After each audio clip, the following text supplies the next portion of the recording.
श्रीकात्यायनी स्तोत्रम्। चन्द्रहासोज्ज्वलकरा शार्दूलवरवाहना कात्यायनी च सुभदा देवी दानवघातिनी।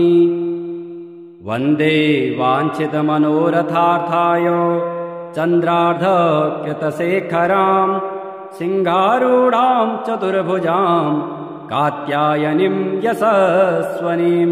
स्वर्णवर्णामाज्ञाचक्रस्थितां षष्ठदुर्गां त्रिनेत्रां वराभीतकरां सगपदधरां कात्यायनसुतां भजामि। पटाम्बरपरिधानां स्मेरमुखीं नानालङ्कारभूषितां मञ्जीरहारकेयूर किङ्किणीरत्नकुण्डलमण्डितां प्रसन्नवदनां पल्लवाधरां कान्तकपोलां तुङ्गकुचां कमनीयां लावण्यां त्रिवली विभूषितनिम्ननाभिं काञ्चनाभां वराभयपद्मधरां मुकुटोज्ज्वलां स्मेरमुखीं शिवपत्नीं कात्यायनसुते नमोऽस्तुते।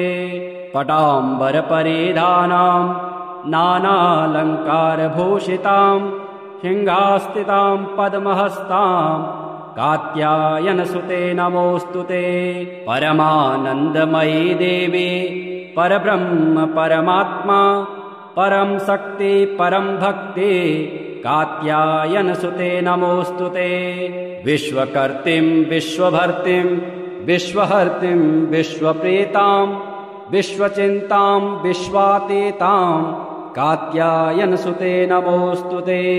काम्बीजा कामजपानन्दा काम्बीजजपतोषिता काम्बीजजपाशक्तां कां सन्तुता काङ्कारहर्षणीं कां धनदां धनमानसां काम्बीजजपकारिणीं काम्बीजतपमानसां कामकारिणीं कामसूत्रपूजितां काम्बीजधारिणीं कीं कूं कः कौ कः ठः छः स्वाहारूपिणी कात्यायनी मुखं पातु कां स्वाहा स्वरूपणी। ललाटं विजया पातु मालिनी नित्यसुन्दरी कल्याणी हृदयं पातु जया च भगमालिनी। चन्द्रहासोज्ज्वलकरा शार्दूलवरवाहना कात्यायनी च सुभदा देवी दानवघातिनी। वन्दे वाञ्छितमनोरथार्थाय चन्द्रार्धकृतशेखरां सिंहारूढां चतुर्भुजां कात्यायनीं यशस्वनीं। स्वर्णवर्णामाज्ञाचक्रस्थितां षष्ठदुर्गां त्रिनेत्रां वराभीतकरां सगपदधरां कात्यायनसुतां भजामि। पटाम्बरपरिधानां स्मेरमुखीं नानालङ्कारभूषितां मञ्जीरहारकेयूर किङ्किणीरत्नकुण्डलमण्डितां प्रसन्नवदनां पल्लवाधरां कान्तकपोलां तुङ्गकुचां कमनीयां लावण्यां त्रिवली विभूषितनिम्ननाभिं काञ्चनाभां वराभयपद्मधरां मुकुटोज्ज्वलां स्मेरमुखीं शिवपत्नीं कात्यायनसुते नमोऽस्तुते। पटाम्बरपरिधानां नानालङ्कारभूषितां सिंहास्थितां पद्महस्तां कात्यायनसुते नमोऽस्तुते। परमानन्दमयी देवी परब्रह्म परमात्मा परं शक्ति परं भक्ति कात्यायनसुते नमोऽस्तुते। विश्वकर्त्रीं विश्वभर्त्रीं विश्वहर्त्रीं विश्वप्रीतां विश्वचिन्तां विश्वातीतां कात्यायनसुते नमोऽस्तुते।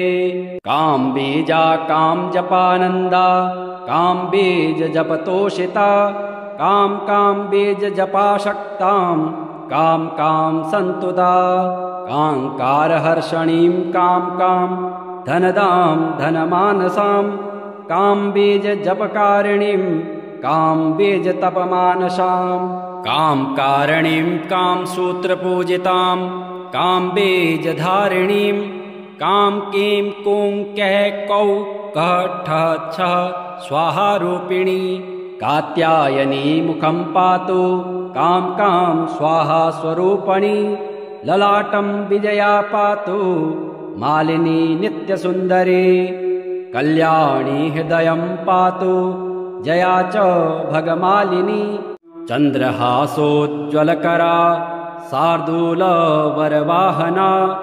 कात्यायनी च सुभदा देवी दानवघातिनी वन्दे वाञ्छितमनोरथार्थाय चन्द्रार्धकृतशेखरां सिंहारूढां चतुर्भुजां कात्यायनीं यशस्वनीं स्वर्णवर्णामाज्ञाचक्रस्थितां षष्ठदुर्गां त्रिनेत्रां वराभीतकरां सगपदधरां कात्यायनसुतां भजामि पटाम्बरपरिधानां स्मेरमुखीं नानालङ्कारभूषितां मञ्जीरहारकेयूर किङ्किणी रत्नकुण्डलमण्डितां प्रसन्नवदनां पल्लवाधरां कान्तकपोलां तुङ्गकुचां कमनीयां लावण्यां त्रिवली विभूषितनिम्ननाभिं काञ्चनाभां वराभयपद्मधरां मुकुटोज्ज्वलां स्मेरमुखीं शिवपत्नीं कात्यायनसुते नमोऽस्तु ते पटाम्बरपरिधानां नानालङ्कारभूषितां सिंहास्थितां पद्महस्तां कात्यायनसुते नमोऽस्तु ते परमानन्दमयी देवी परब्रह्म परमात्मा परं शक्ति परं भक्ति कात्यायनसुते नमोऽस्तु ते विश्वकर्त्रीं विश्वभर्त्रीं विश्वहर्त्रीं विश्वप्रीतां विश्वचिन्तां विश्वातीतां कात्यायनसुते नमोऽस्तु ते कामबीजा कामजपानन्दा कामबीजजपतोषिता कामबीजजपाशक्तां काम सन्तुदा काङ्कारहर्षणीं काम धनदां धनमानसां कामबीजजपकारिणीं कामबीजतपमानसां कामकारिणीं कामसूत्रपूजितां कामबीजधारिणीं काम कीं कूं कः कौ कः ठः छः स्वाहारूपिणी कात्यायनी मुखं पातु काम काम स्वाहा स्वरूपणी ललाटं विजया पातु मालिनी नित्यसुन्दरी कल्याणी हृदयं पातु जया च भगमालिनी चन्द्रहासोज्ज्वलकरा शार्दूलवरवाहना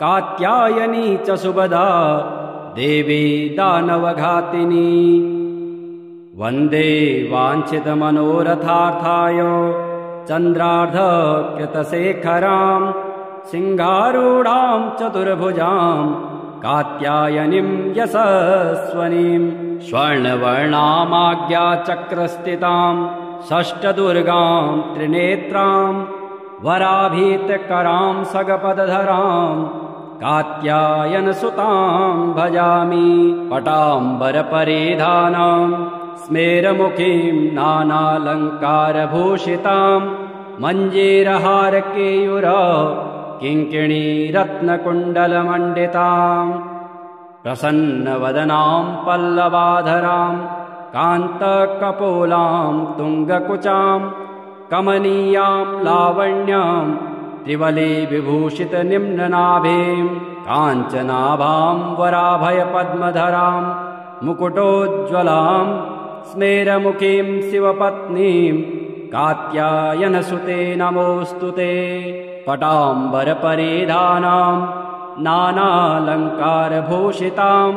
सिंहास्थितां पद्महस्तां कात्यायनसुते नमोऽस्तु ते परमानन्दमयी देवी परब्रह्म परमात्मा परं शक्ति परं भक्ति कात्यायनसुते नमोऽस्तुते।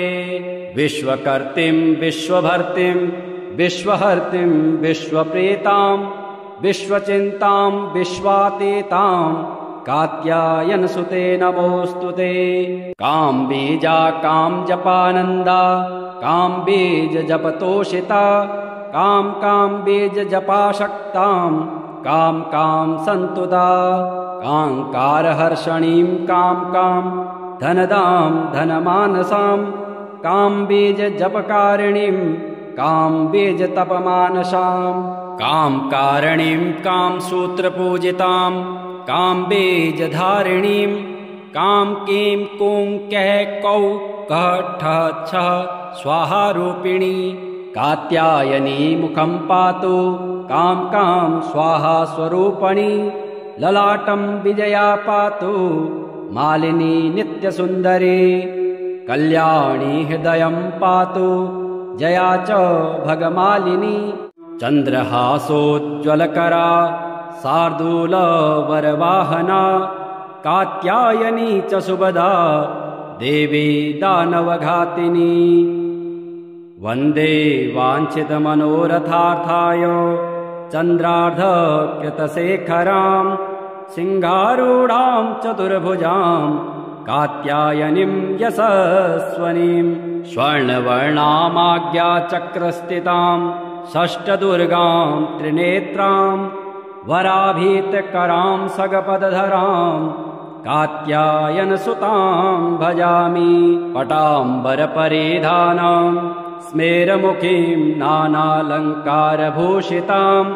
मञ्जीरहारकेयूर किङ्किणी रत्नकुण्डलमण्डितां प्रसन्नवदनां पल्लवाधरां कान्तकपोलां तुङ्गकुचां कमनीयां लावण्यां त्रिवली विभूषितनिम्ननाभिं काञ्चनाभां वराभयपद्मधरां मुकुटोज्ज्वलां स्मेरमुखीं शिवपत्नीं कात्यायनसुते नमोऽस्तुते।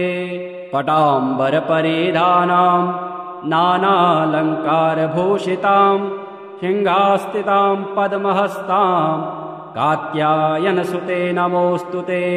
परमानन्दमयी देवी परब्रह्म परमात्मा परं शक्ति परं भक्ति कात्यायनसुते नमोऽस्तुते। विश्वकर्त्रीं विश्वभर्त्रीं विश्वहर्त्रीं विश्वप्रेतां विश्वचिन्तां विश्वातीतां कात्यायनसुते नमोऽस्तुते।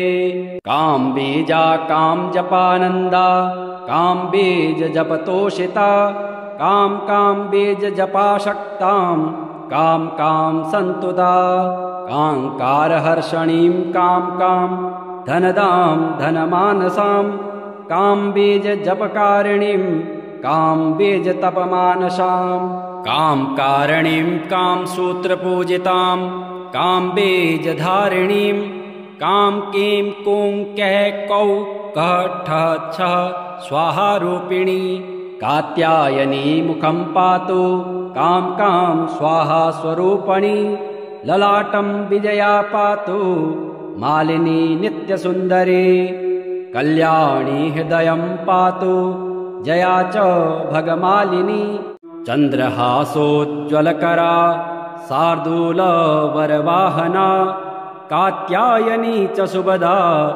देवी दानवघातिनी वन्दे वाञ्छितमनोरथार्थाय चन्द्रार्धकृतशेखरां सिंहारूढां चतुर्भुजां कात्यायनीं यशस्वनीं स्वर्णवर्णामाज्ञाचक्रस्थितां षष्ठदुर्गां त्रिनेत्रां वराभीतकरां सगपदधरां कात्यायनसुतां भजामि।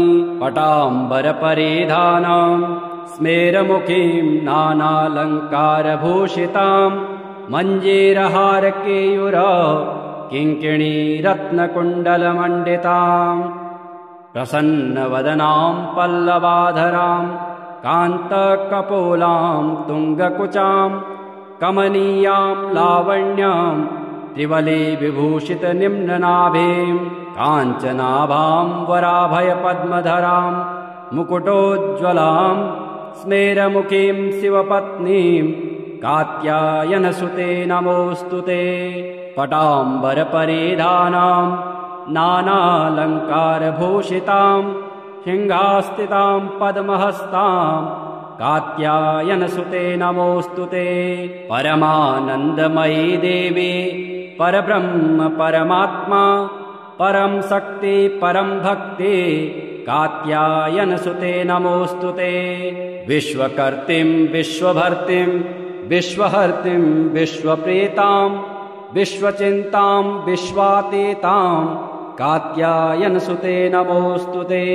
काम्बीजा कामजपानन्दा काम्बीजजपतोषिता काम्बीजजपाशक्तां कां सन्तुदा काङ्कारहर्षणीं कां धनदां धनमानसां काम्बीजजपकारिणीं काम्बीजतपमानसां कामकारिणीं कामसूत्रपूजितां काम्बीजधारिणीं कां कूं कः कौ कः ठः छः स्वाहारूपिणी कात्यायनी मुखं पातु कां स्वाहा स्वरूपणी ललाटं विजया पातु मालिनी नित्यसुन्दरी कल्याणी हृदयं पातु जया च भगमालिनी चन्द्रहासोज्ज्वलकरा शार्दूलवरवाहना कात्यायनी च सुभदा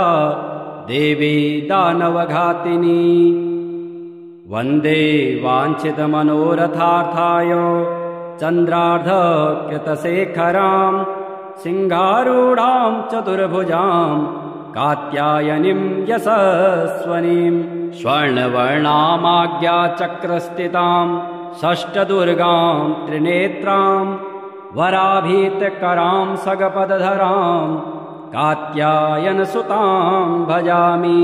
पटाम्बरपरिधानां स्मेरमुखीं नानालङ्कारभूषितां मञ्जीरहारकेयूर किङ्किणी रत्नकुण्डलमण्डितां प्रसन्नवदनां पल्लवाधरां कान्तकपोलां तुङ्गकुचां कमनीयां लावण्यां त्रिवली विभूषित निम्ननाभिं काञ्चनाभां वराभयपद्मधरां मुकुटोज्ज्वलां स्मेरमुखीं शिवपत्नीं कात्यायनसुते नमोऽस्तु ते।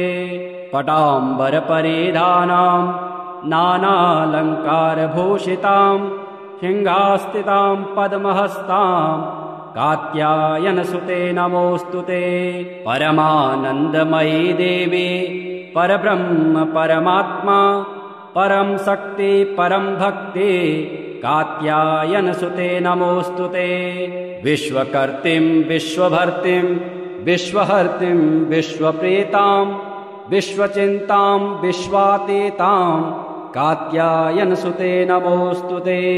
काम्बीजा कामजपानन्दा काम्बीजजपतोषिता काम्बीजजपाशक्तां कां सन्तुदा काङ्कारहर्षणीं कां धनदां धनमानसां काम्बीजजपकारिणीं काम्बीजतपमानसां कामकारिणीं कामसूत्रपूजितां काम्बीजधारिणीं कां कूं कः कौ कः ठः छः स्वाहारूपिणी कात्यायनी मुखं पातु कां स्वाहा स्वरूपणी ललाटं विजया पातु मालिनी नित्यसुन्दरी कल्याणी हृदयं पातु जया च भगमालिनी चन्द्रहासोज्ज्वलकरा शार्दूलवरवाहना कात्यायनी च सुभदा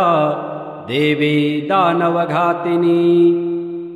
वन्दे वाञ्छितमनोरथार्थाय चन्द्रार्धकृतशेखरां सिंहारूढां चतुर्भुजां कात्यायनीं यशस्वनीं स्वर्णवर्णामाज्ञाचक्रस्थितां षष्ठदुर्गां त्रिनेत्रां वराभीतकरां सगपदधरां कात्यायनसुतां भजामि। पटाम्बरपरिधानां स्मेरमुखीं नानालङ्कारभूषितां मञ्जीरहारकेयूर किङ्किणीरत्नकुण्डलमण्डितां प्रसन्नवदनां पल्लवाधरां कान्तकपोलां तुङ्गकुचां कमनीयां लावण्यां त्रिवलीविभूषितनिम्ननाभिं काञ्चनाभां वराभयपद्मधरां मुकुटोज्ज्वलां स्मेरमुखीं शिवपत्नीं कात्यायनसुते नमोऽस्तुते। पटाम्बरपरिधानां नानालङ्कारभूषितां सिंहास्थितां पद्महस्तां कात्यायनसुते नमोऽस्तुते। परमानन्दमयी देवी परब्रह्म परमात्मा परं शक्ति परं भक्ति कात्यायनसुते नमोऽस्तुते।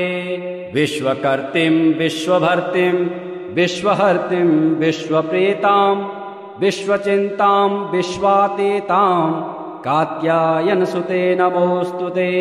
काम्बीजा कामजपानन्दा काम्बीजजपतोषिता काम्बीजजपाशक्तां कां सन्तुदा काङ्कारहर्षणीं कां धनदां धनमानसां काम्बीजजपकारिणीं काम्बीजतपमानसां कामकारिणीं कामसूत्रपूजितां काम्बीजधारिणीं कां कूं कः कौ कः ठः छः स्वाहारूपिणी कात्यायनी मुखं पातु कां स्वाहा स्वरूपणी ललाटं विजया पातु मालिनी नित्यसुन्दरी कल्याणी हृदयं पातु जया च भगमालिनी चन्द्रहासोज्ज्वलकरा शार्दूलवरवाहना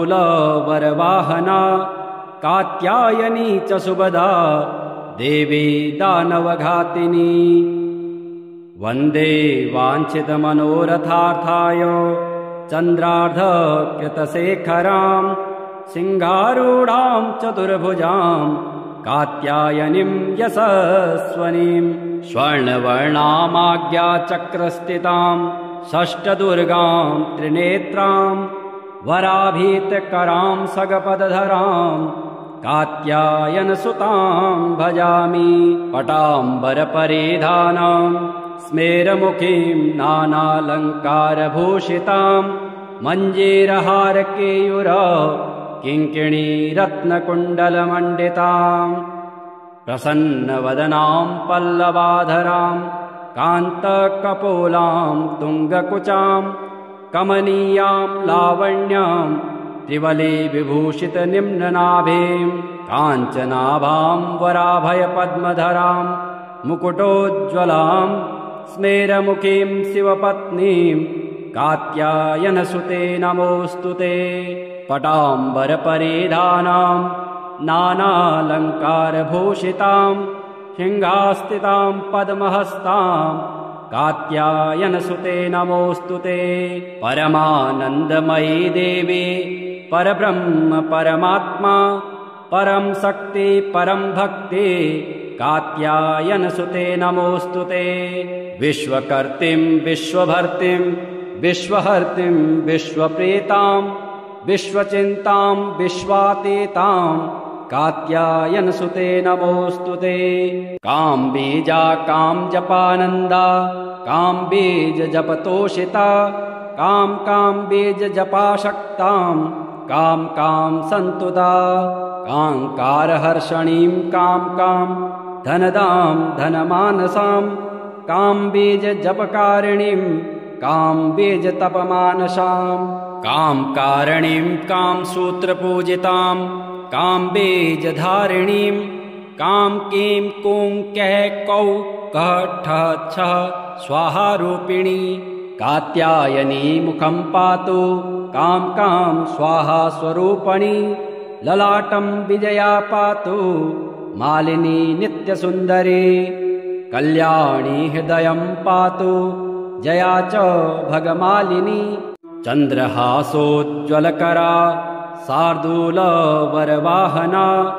कात्यायनी च सुभदा देवी दानवघातिनी वन्दे वाञ्छितमनोरथार्थाय चन्द्रार्धकृतशेखरां सिंहारूढां चतुर्भुजां कात्यायनीं यशस्वनीं स्वर्णवर्णामाज्ञाचक्रस्थितां षष्ठदुर्गां त्रिनेत्रां वराभीतकरां सगपदधरां कात्यायनसुतां भजामि पटाम्बरपरिधानां स्मेरमुखीं नानालङ्कारभूषितां मञ्जीरहारकेयूर किङ्किणीरत्नकुण्डलमण्डितां प्रसन्नवदनां पल्लवाधरां कान्तकपोलां तुङ्गकुचां कमनीयां लावण्यां त्रिवली विभूषितनिम्ननाभिं काञ्चनाभां वराभयपद्मधरां मुकुटोज्ज्वलां स्मेरमुखीं शिवपत्नीं कात्यायनसुते नमोऽस्तु ते पटाम्बरपरिधानां नानालङ्कारभूषितां सिंहास्थितां पद्महस्तां कात्यायनसुते नमोऽस्तु ते परमानन्दमयी देवी परब्रह्म परमात्मा परं शक्ति परं भक्ति कात्यायनसुते नमोऽस्तु ते विश्वकर्त्रीं विश्वभर्त्रीं विश्वहर्त्रीं विश्वप्रीतां विश्वचिन्तां विश्वातीतां कात्यायनसुते नमोऽस्तु ते काम्बीजा कामजपानन्दा काम्बीजजपतोषिता काम्बीजजपाशक्तां कां सन्तुता काङ्कारहर्षणीं कां धनदां धनमानसां काम्बीजजपकारिणीं काम्बीजतपमानसां कामकारिणीं कामसूत्रपूजितां काम्बीजधारिणीं कां कीं कूं कः कौ कः ठः छः स्वाहारूपिणी कात्यायनी मुखं पातु कां स्वाहा स्वरूपणी ललाटं विजया पातु मालिनी नित्यसुन्दरी कल्याणी हृदयं पातु जया च भगमालिनी।